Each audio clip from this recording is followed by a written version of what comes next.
केरबा के पता बापर न्योता बैठबले न्योता करीन स्वीकार दी केरबा के पता बापर न्योता बैठबले न्योता करीन स्वीकार दी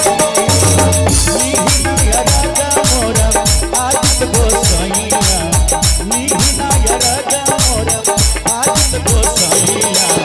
धरती के सोने लिपुकार दी केरवा के पता बापर न्योता बैठबले न्योता करीन स्वीकार दी।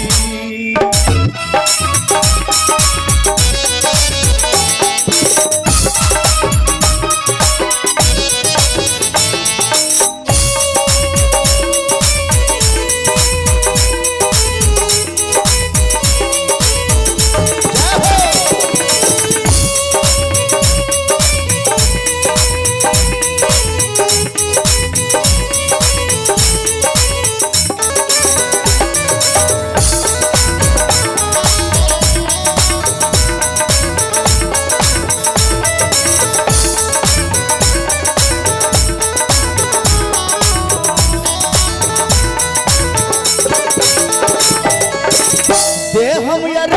दोनों बेरा यदि तो है साजिया फसीरे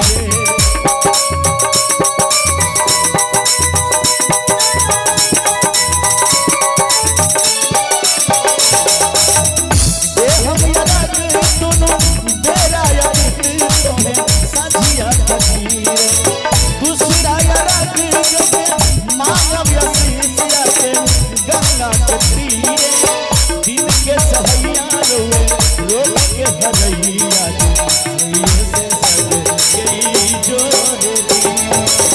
केरवा के पता पर न्योता बैठबले न्योता करीन स्वीकार दी।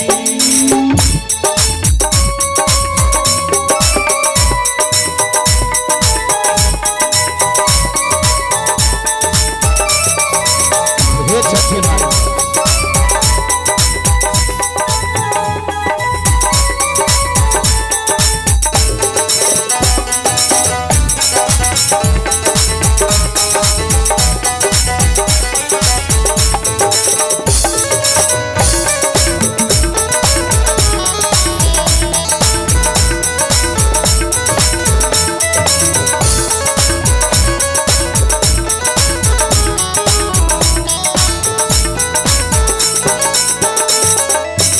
नजरी के कोर से